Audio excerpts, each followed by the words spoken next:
Last lecture में हमने journal entries पढ़े थे, राइट। उसी को हम लोग आज कंटिन्यू करने वाले। पहले हम लोग शॉर्ट में रिवीजन कर लेते हैं लास्ट लेक्चर में हमने क्या क्या किया, और उसके बाद हम लोग ने जो रिमेनिंग पार्ट है वो हम लोग आज कंप्लीट करेंगे, ठीक है। तो सबसे पहले हमने पढ़ा था गुड्स सेल की एंट्री, राइट, कि जब गुड्स क्रेडिट पर सेल किए जाते हैं, ड्रॉवर ने ड्रॉई को सेल किया होगा, तब ड्रॉवर के बुक में एंट्री पड़ी थी ड्रॉई टू सेल्स, और यहाँ पर आपको था purchase account debit to drawer. फिर हमने देखा बिल ड्रॉ करने की एंट्री। जब भी बिल ड्रॉ किया जाता है तो ड्रॉवर के बुक में बिल रिसीवेबल डेबिट होगा, so bill receivable account debit to drawee, और यहाँ पर drawee account drawer account debit to bills payable, ठीक है। इसके बाद हमारा नेक्स्ट एंट्री है था, राइट, डिपेंडिंग अपॉन मतलब हमारे 4 केसेस, राइट, कि ड्रॉवर और ड्रॉई के बुक में हमें इन 4 केसेस की एंट्री क्या पास करनी है हमने देखा, राइट। सो पहले हमने सीखा ड्रॉवर के बुक में क्या पास करनी है एंट्री। 4 अलग अलग हमारे केसेस थे। पहला था रिटेन्ड, फिर bill discounted with bank, right, फिर बिल एंडोर्समेंट ऑफ बिल, और लास्ट था आपका बिल सेंड फॉर कलेक्शन। इन्हें हमें 3 चीज़ों में देखा। ट्रांसफ़र के वक्त क्या एंट्री आएगी, राइट, बिल रिसीवेबल ऑनर होगा तब, और बिल रिसीवेबल डिसऑनर होगा तब। हमने देखा ट्रांसफ़र के वक्त रिटेन की कोई एंट्री पास नहीं करनी थी हमें।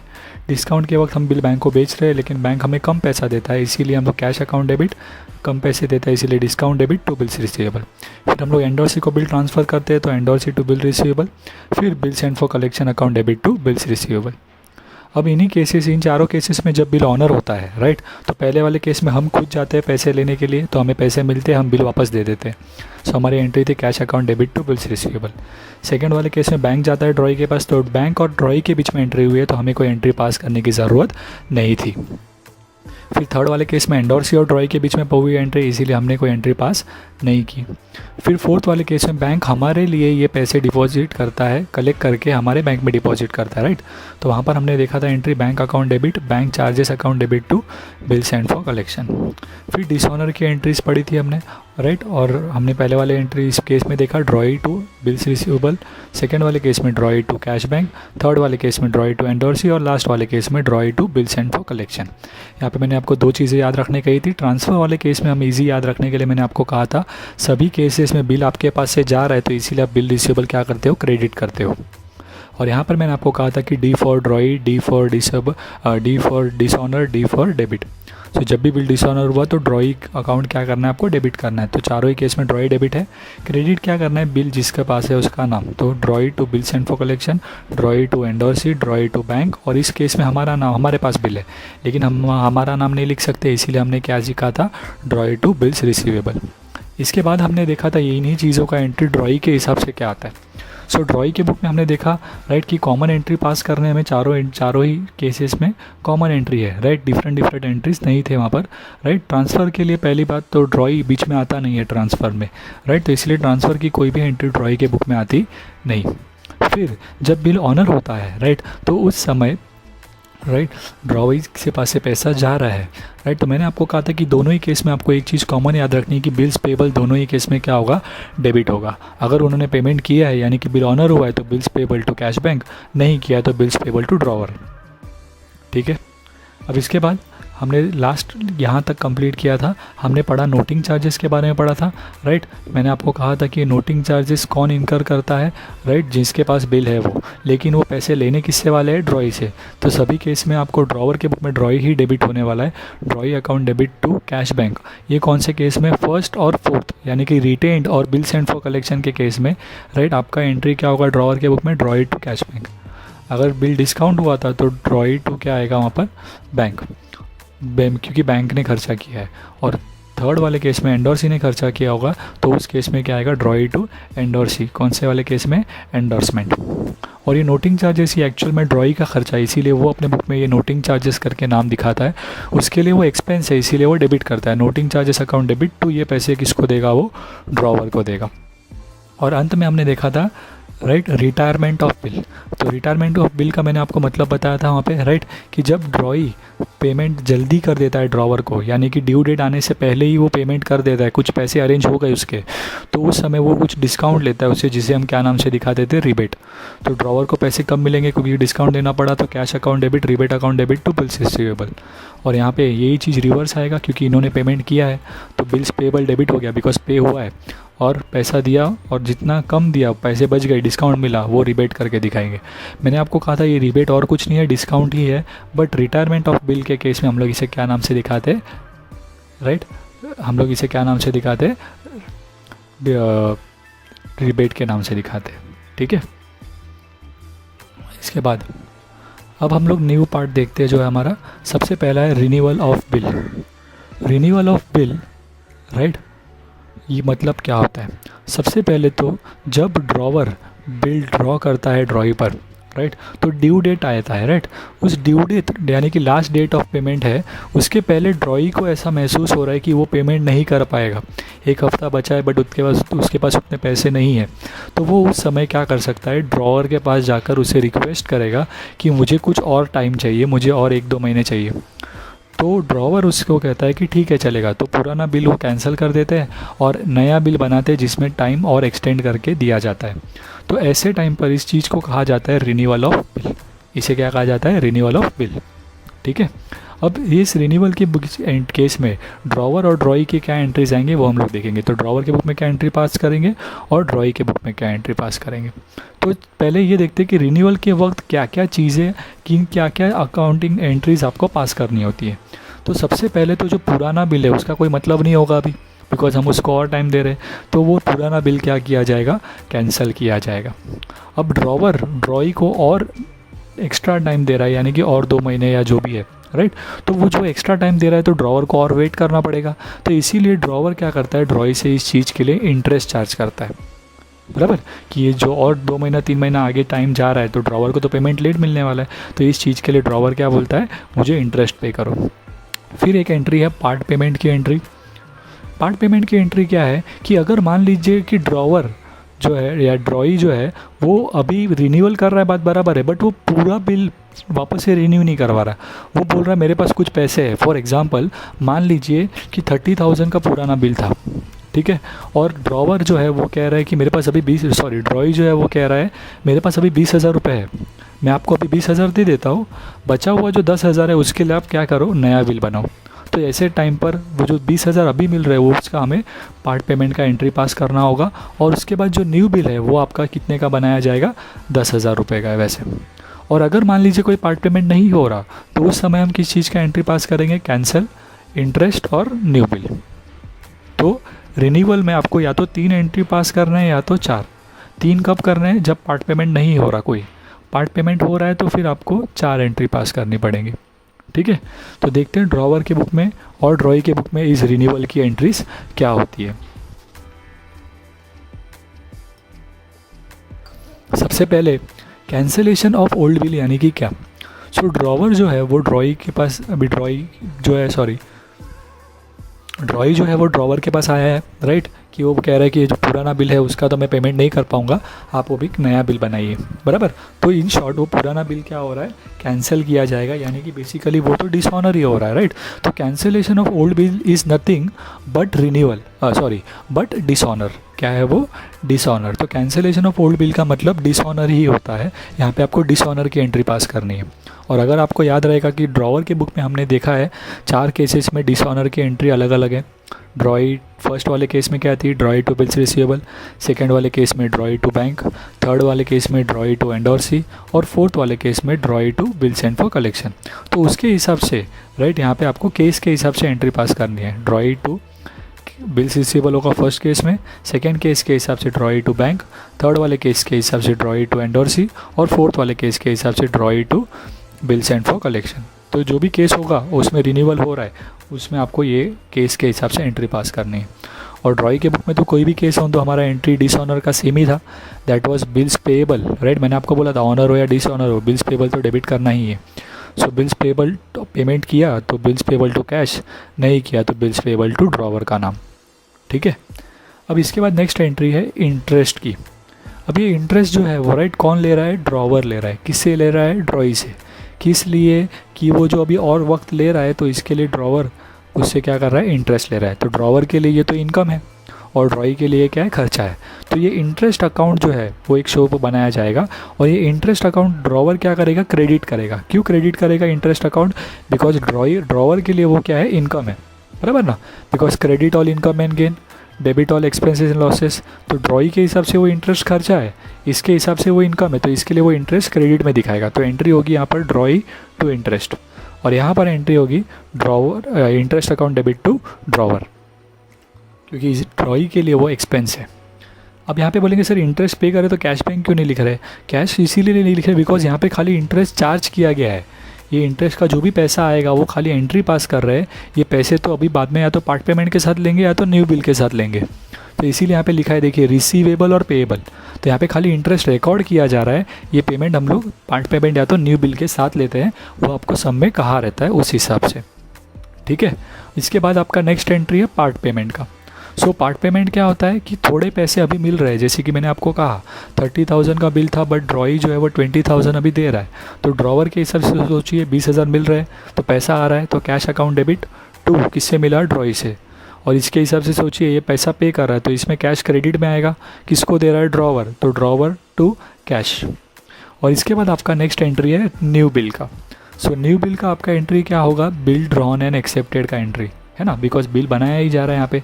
जो मान लीजिए 20,000 उसने अभी पे किए, 10,000 के लिए नया बिल बना रहा है, कौन? ड्रॉवर। और कौन एक्सेप्ट करेगा? ड्रॉई। तो बेसिकली ये new bill is nothing but bill drawn and accepted. तो हमारे बिल ड्रॉन एंड एक्सेप्टेड जो हमने पढ़ी सेकेंड एंट्री, उसका जो एंट्री है वही यहाँ पर आएगा, bill receivable account debit to drawee, और यहाँ पर है drawer to bills payable. Clear हुआ ये? तो इन 4 एंट्री में आपको 2 एंट्री तो आप ऑलरेडी पढ़ चुके हो। ये जो है वो आपकी किसकी एंट्री है? डिसऑनर की, और ये जो है वो आपकी किसकी एंट्री है? न्यू बिल की, मतलब बिल ड्रॉन एंड एक्सेप्टेड की। तो यहाँ पे आपको खाली इंटरेस्ट और इसका एंट्री की याद रखना है, पढ़ना है बेसिकली, बराबर। बट आपको याद रखना है कि रिन्यूअल जब भी होगा तो या तो 3 एंट्री आएंगे या तो 4। 3 किस कभी आएगा? जब पार्ट पेमेंट हो रहा नहीं है, पूरा का पूरा नया बिल बनाया जा रहा है। और अगर कुछ पार्ट पेमेंट अभी हो रहा है तो उस समय आपको क्या होगा? 4 एंट्रीज पास करनी होगी। क्लियर हुआ ये आपको? राइट। तो ये था हमारा रिन्यूअल का केस। इसके बाद आ जाते हैं नेक्स्ट पार्ट पर हम, right, that is insolvency of ड्रॉई। अभी इंसॉल्वेंसी क्या होता है? तो इंसॉल्वेंसी मतलब क्या कि जब कोई पर्सन राइट बैंकरप्ट हो जाता है, यानी कि उसका दिवाला निकल जाता है, वो कंगाल हो जाता है, जब उसकी लायबिलिटीज़ उसके एसेट से ज़्यादा हो जाती है और वो पेमेंट नहीं कर पा रहा, तो उस पर्सन को हम लोग क्या कहते हैं? इंसॉल्वेंट। तो अगर ड्रॉई इंसॉल्वेंट हो गया तो ड्रॉवर को उससे पैसे लेने हैं, बट वो ड्रॉई तो कंगाल हो गया, तो उस समय क्या अकाउंटिंग ट्रीटमेंट दी जाती है हम अभी वो देखेंगे, राइट। तो ड्रॉवर और ड्रॉई के बुक में क्या एंट्रीज पास किए जाएंगे? ड्रॉवर क्या पास करेगा एंट्री और ड्रॉई क्या पास करेगा। तो जिस तरीके से रिन्यूअल में 4 या 3 एंट्रीज आती है, जिस तरीके से रिन्यूअल में 4 नहीं तो 3 एंट्रीज आती है, इसी तरीके से इंसॉल्वेंसी में हमेशा 2 एंट्रीज आपको पास करनी है। क्यों 2 एंट्रीज? राइट। पहला एंट्री जो है वो आप क्या 2 एंट्रीज है? पहला जो है आपका वो है कैंसलेशन ऑफ बिल, यानी कि यहाँ पर मान लीजिए मुझे किसी से 25,000 रुपये का बिल मैंने ड्रॉ किया है उस पर्सन से, और वो पर्सन बैंकरप्ट हो गया, बराबर है।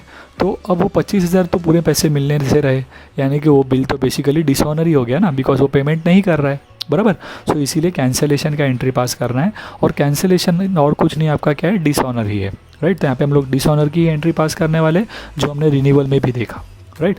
और उसके बाद मैं उसे छोड़ थोड़ी दूंगा, मैं उसे कहूँगा ठीक है भाई 25,000 नहीं दे सकते, कोई बात नहीं, जितना तुम्हारे पास है, जितना तुम दे सकते हो उतना दे दो, 12,000, 10,000, 15,000 जो भी निकलता है हम उससे उतना पैसा लेंगे, उसे हम कहेंगे फाइनल अमाउंट रिसीव्ड, और ड्रॉई के हिसाब से वो होगा फाइनल अमाउंट पेड। सो इंसॉल्वेंसी के वक्त हमें 2 एंट्री पास करने हैं, 1 इज़ कैंसलेशन और सेकेंड इज़ फाइनल अमाउंट का एंट्री, ठीक है। सो जैसे कि मैंने आपको कहा कैंसलेशन का तो एंट्री क्या होगा आपका? सेम डिसऑनर का एंट्री, जो कि क्या था हमारा? Drawee account debit to bills receivable, drawee to bank, drawee to endorsee और drawee to bill send for collection depending upon the case, बराबर। और यहाँ पर हमारा एंट्री था बिल्स पेएबल टू ड्रॉवर।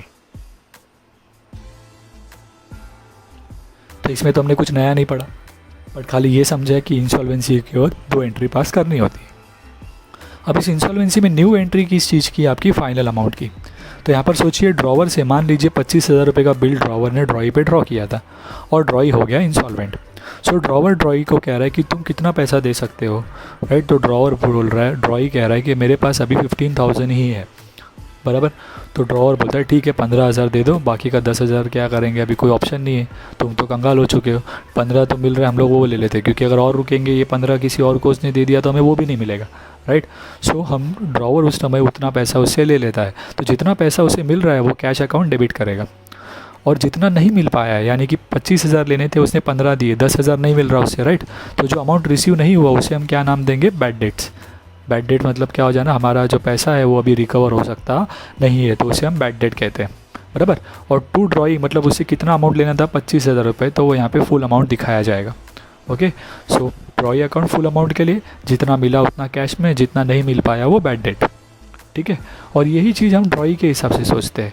तो ड्रॉई के हिसाब से क्या होगा, वो पेमेंट कर रहा है तो इसकी उल्टी एंट्री आ जाएंगी, रिवर्स एंट्री आएंगी। किसको पेमेंट कर रहा है, ड्रॉवर को, तो ड्रॉवर अकाउंट डेबिट 25,000, कैश पे किया उसने कितना, 15,000, और वो नहीं पे कर पाया जितना अमाउंट, राइट, कितना, 10,000 रुपये। वो क्यों नहीं पे कर पाया, डेफिशिएंसी का मतलब क्या होता है, कमी, उसके पास पैसे की कमी थी, वो इसीलिए नहीं पे कर पाया, इसीलिए उसको क्या नाम दिया जाएगा, टू डेफिशिएंसी अकाउंट, ठीक है। तो ये है हमारी एंट्रीज किसके लिए, इंसॉल्वेंसी ऑफ ड्रॉई के लिए। तो जब ड्रॉई इंसॉल्वेंट हो जाएगा तो हमें 2 एंट्रीज पास करनी है। सो हमने आज जो नया पार्ट देखा उसमें हमने क्या देखा, पहले तो रिन्यूअल, और रिन्यूअल में हमने देखा या तो 3 एंट्री आएंगे या तो 4, डिपेंडिंग अपॉन पार्ट पेमेंट हो रहा है या नहीं। और इंसॉल्वेंसी में हमेशा हमेशा आपको 2 एंट्रीज पास करनी है, ठीक है। अब आ जाते हैं, तो यहाँ पर हमारे सारे एंट्रीज ख़त्म हो जाते हैं ड्रॉवर और ड्रॉई के, ऑलमोस्ट हम ख़त्म कर दिए हैं एंट्री सारे हमने। अब एक लास्ट पार्ट बचा है। स्टार्ट करते समय मैंने आपको कहा था कि हमें 3 लोगों के हिसाब से जर्नल एंट्रीज सीखने हैं, दैट इज़ ड्रॉवर, फिर ड्रॉई और एंडोर्सी, बराबर। सो अब हम लोग देखेंगे किसके हिसाब से एंट्रीज, लास्ट एंडोर्सी के हिसाब से क्या एंट्रीज आती है वो, बराबर। अब एंडोर्सी कौन है, तो मैंने आपको लास्ट टाइम ही एग्जांपल दिया था एक्स, वाई और जेड का, बराबर है। तो मान लीजिए मिस्टर एक्स ने मिस्टर वाई पर बिल क्या किया है, ड्रॉ किया है, और मिस्टर एक्स ने वो बिल जो है मिस्टर जेड को ट्रांसफ़र कर दिया। तो हमें यहाँ पर अभी ये सोचना है कि वो जो मिस्टर जेड जो बीच में आया है उनके बुक में क्या क्या एंट्रीज पास की जाएंगी, बराबर। तो हमने शुरू से सोचना पड़ेगा। सबसे पहला एंट्री जब हमने जर्नल एंट्री सीखा, राइट, वो किस चीज़ का था, goods sold on credit by drawer to drawee, बराबर है। यानी कि मिस्टर एक्स ने मिस्टर वाई को गुड्स बेचा, उस चीज़ के लिए एंट्री। तो ये गुड्स किसने किसको बेचा है, एक्स ने वाई को, तो ये तो एक्स और वाई के बीच में ट्रांजैक्शन हुआ है, तो इसके लिए हमने उन दोनों के बीच में एंट्री पास किया था वहाँ पर। एंडोर्सी तो बीच में था ही नहीं, इसीलिए एंडोर्सी की बुक में कोई एंट्री आती नहीं है। सेम वे सेकेंड एंट्री था आपका बिल ड्रॉन एंड एक्सेप्टेड। तो ये बिल ड्रॉ किसने किया है, ड्रॉवर ने, एक्सेप्ट किसने किया है, ड्रॉई ने। तो अगेन ये चीज़ किसके बीच में हुआ है, ड्रॉवर और ड्रॉई। अगेन एंडोर्सी अभी तक है नहीं इसमें, तो इसीलिए एंडोर्सी की बुक में उस चीज़ का भी कोई एंट्री हमने देखा नहीं। फिर हमने नेक्स्ट देखा 4 केसेस, राइट, क्योंकि ड्रॉवर के बुक में 4 केसेस थे हमारे, retained, discounting of bill, endorsement और बिल सेंड फॉर कलेक्शन। तो उसमें रिटेन्ड में तो बिल हमारे पास ही है, एंडोर्सी आता ही नहीं बीच में। सेकेंड वाले केस में बैंक और हम है, और थर्ड वाले केस में है एंडोर्सी और हम, बराबर है। तो वहाँ पर हमने देखा कि जब ड्रॉवर बिल एंडोर्सी को ट्रांसफ़र करता है तो हमने ट्रांसफ़र के केस में क्या एंट्री देखा, right, endorsee account debit to bills receivable. ये किसके हिसाब से देखा हमने, ड्रॉवर के हिसाब से। बट ड्रॉवर ने ये बिल किसको दिया, एंडोर्सी को दिया था, राइट। तो तब एंडोर्सी अपने बुक में क्या एंट्री पास करेगा, एंडोर्समेंट जब होगा तब, राइट, उसको बिल मिल रहा है ना एंडोर्सी को, तो bills receivable account debit to endorser. अभी एंडोर्सर कौन है, ये एंडोर्सर और कोई नहीं है, आपका ड्रॉवर ही है। बट ड्रॉवर और एंडोर्सर के बीच में अगर आप रिलेशन सोचोगे तो वो क्या है, एंडोर्सर एंडोर्सी है। मतलब मिस्टर एक्स और मिस्टर जेड के बीच में रिलेशन देखो तो मिस्टर एक्स एंडोर्सर है क्योंकि वो एंडोर्स कर रहे हैं बिल, और मिस्टर जेड जो है वो एंडोर्सी है। और एक्स और वाई के बीच में जब देखते हो तब ड्रॉवर और ड्रॉई है, ओके। सो यहाँ पे जब उसको पेमेंट, जब उसने ये बिल रिसीव किया तब वो बिल उसे मिल रहा है तो बिल रिसीवेबल डेबिट करेगा। किससे मिला, एंडोर्सर से, तो वो एंडोर्सर का अकाउंट डेबिट करता है। फिर इसके बाद, राइट, जब ये बिल ऑनर होगा, राइट, तब हमने क्या देखा, एंडोर्समेंट वाले केस में याद है आपको, ड्रॉवर के केस में हमने नो एंट्री पास की है। क्यों, क्योंकि ये किसके बीच में हुआ है, ड्रॉई के बीच में और एंडोर्सर के बीच, एंडोर्सी के बीच में। सो ड्रॉई और एंडोर्सी के बीच में वो ऑनर हुआ, यानी कि ड्रॉई ने एंडोर्सी को पेमेंट किया है। तो हम यानी कि एंडोर्सी यानी कि मिस्टर जेड के हिसाब से सोचिए, उससे क्या हो रहा है, पेमेंट मिल रहा है किससे, मिस्टर वाई से, राइट। तो उसने मिस्टर वाई को बिल वापस कर दिया, उसने मिस्टर वाई को बिल वापस कर दिया और क्या लिया, उससे पैसे ले लिए, राइट। ऑनर हुआ मतलब वो पैसा दे रहा है, तो cash account debit to bills receivable, right. अब इसके बाद नेक्स्ट है आपका जब डिसऑनर होगा, यानी कि बिल का पेमेंट अगर समझो ड्रॉई कर रहा नहीं है तो अगर ड्रॉई बिल का पेमेंट नहीं करता तो उस केस में क्या होगा, एंडोर्सी किसके पास आएगा, वापस ड्रॉवर के पास, राइट, क्योंकि वो ड्रॉवर से मांगेगा पैसे, बोलेगा कि भाई तुम्हारा जो पार्टी है भाई उसने तो पेमेंट दिया नहीं, बराबर, तो ये तुम अपना बिल वापस रखो और हमें क्या दे दो, हम वापस से पैसा लेना है, बराबर। सो वो बिल वापस दे रहा है किसको, एंडोर्सर, ड्रॉवर मतलब एंडोर्सर ही है ना, राइट, तो एंडोर्सर को बिल वापस दे देता है, तो endorser account debit to bills receivable. लेकिन वो और भी कुछ कैश करके लिखा है, राइट, यहाँ पर ये क्यों है, बिकॉज मैंने आपको कहा कि नोटिंग चार्जेस, ये नोटिंग चार्जेस कौन इनकर करता है, यानी कि कौन अपने जेब से खर्चा करता है, जिसके पास बिल पड़ा है वो, यानी कि फ़िलहाल अब ये बिल एंडोर्सी के पास था और ड्रॉई ने पेमेंट नहीं किया, तो ये नोटरिंग चार्जेस का जो खर्चा है वो फ़िलहाल किसने किया होगा, एंडोर्सी ने किया होगा, यानी कि एंडोर्सी के जेब से अभी पैसा गया, इसके लिए वो टू कैश बैंक करके लिख रहा है, बराबर। बट वो ये पैसे किससे लेने वाला है, एंडोर्सर से लेगा। वो क्या कहेगा, भाई मुझे पता नहीं वाई का क्या है, वो तेरी वजह से मुझे ये खर्चा हुआ, तो मिस्टर जेड मिस्टर एक्स से ही ये पैसे लेगा, वो उसको बिल वापस देता है मिस्टर एक्स को, राइट। मान लीजिए बिल 15,000 का था, तो मिस्टर एक्स से वो बोलेगा भाई 15,000 का बिल दे रहा हूँ तुझे और 400 रुपये मैंने खर्चा किया है, तो मैं तेरा अकाउंट डेबिट कितना करूँगा, 15,400, यानी कि मुझे वापस से तुझसे कितना लेना है, 15,400 रुपये लेना है। यानी वो नोटिंग चार्जेस का जो खर्चा एंडोर्सी ने अपने जेब से किया है, तो बिल देते समय वो उसको कहता है कि भाई मेरा इतना खर्चा हुआ है और इतने का तुझे बिल दे रहा हूँ वापस से, तो तुम मुझे अभी भी 15,400 ऐसा देने का बाकी है, ठीक है। सो ये आपको 3 एंट्रीज खाली आपको एंडोर्सी के इसमें याद रखने होते हैं, राइट। हमारे भी जो मेजॉरिटी ऑफ सम्स है उसमें तो हमें ड्रॉवर और ड्रॉई के हिसाब से ही एंट्री पूछते हैं, राइट। एक या दो सम में आपको पूछा होगा खाली एंडोर्सी के हिसाब से एंट्रीज, ठीक है, बट हम इसे इग्नोर नहीं कर सकते, हमें याद तो करना ही होगा। सो यहाँ पर आपके इस चैप्टर के सारे जर्नल एंट्रीज कंप्लीट हो जाते हैं। अब आपका काम यहाँ ये है कि आपको इन सारे जर्नल एंट्रीज़ को, राइट, किसी भी तरीके से क्या करना होगा, याद करना होगा। आप चाहे तो इसे बार बार देखें इन लेक्चर्स को, राइट, आप चाहे तो आप लिख कर प्रैक्टिस कीजिए जर्नल एंट्रीज़ को, राइट। बट नेक्स्ट लेक्चर जब होगा हमारा, इसके पहले आपको ये एंट्रीज़ क्या करनी है, याद कर लेनी है, ताकि आपको वो सम्स करते समय क्या करे, हेल्प करे। वरना आपको सम्स में कुछ समझेगा नहीं अगर आपको जर्नल एंट्रीज़ याद नहीं होगी तो। नो डाउट मैं ये नहीं कहता हूँ कि आपको 100% जर्नल एंट्रीज याद होनी चाहिए, बट आप कोशिश करो कि आपको मोस्ट ऑफ एंट्रीज याद रहे, it will help you in solving the sums, ठीक है। सो हम नेक्स्ट लेक्चर में, यानी कि ट्यूसडे को हमारा नेक्स्ट लेक्चर अपलोड होगा, राइट, तो उसके पहले आपको ये सारे जर्नल एंट्रीज करने। मैं सजेस्ट करता हूँ कि आप इन सारे जर्नल एंट्रीज को लिख कर ले, राइट, 3 बार चाहे तो आप लिख सकते हो इन्हें, बट जब आप जर्नल एंट्रीज लिख रहे हो तो एक पर्टिकुलर एंट्री को 3 बार मत लिखिए। सारे जर्नल एंट्रीज़ को एक बार लिख दो, फिर सारे जर्नल एंट्रीज़ को दूसरी बार, फिर सारे जर्नल एंट्रीज़ को तीसरी बार, इस तरीके से आप लिखिएगा। बिकॉज जब आप सम्स में आपको करा रहा हूँ, तो मैं चाहूँगा कि मैं जब आपको सम्स करा रहा हूँ तब आप जर्नल एंट्री अपने सामने रखिए, ताकि जर्नल एंट्री अगर आपके सामने होगा तो मैं आपको दिखाऊँगा क्वेश्चन में कि ये लाइन जब दिया है तब आपको ये एंट्री पास करना है। इस तरीके से क्वेश्चन में लाइन दिया है तो ऐसा ट्रांजैक्शन बोला है तो हमें ये एंट्री पास करनी है, तो वो आपको हेल्प करेगा कि कौन से क्वेश्चन में क्या एंट्री पास करनी है। बिकॉज़ कई बार ऐसा होता है कि बच्चों को एंट्री सारी याद होती है, बट ये नहीं पता चलता कि लाइन पढ़ के कि मुझे कौन सी एंट्री पास करनी है। तो अगर आपने एंट्री सामने रखी होंगी तो जब नेक्स्ट लेक्चर में हम लोग क्वेश्चन स्टार्ट करेंगे तो वो आपको हेल्प करेगा। सो प्लीज़ आप एक बार तो कम से कम जर्नल एंट्रीज़ क्या करें, लिख कर रखें अपने पास, ताकि जब हम सम्स नेक्स्ट लेक्चर में स्टार्ट करें तो वो आपके सामने रहे। ओके, सो आई होप आपको कोई इसमें डाउट्स नहीं है, और अगर आपके पास कोई डाउट्स है तो आप यहाँ पर कमेंट कर सकते हैं, और हमारे चैनल को सब्सक्राइब कीजिए, इस वीडियो को लाइक कीजिए, और अपने फ्रेंड्स में हमारे वीडियोस को क्या कीजिए, शेयर कीजिए।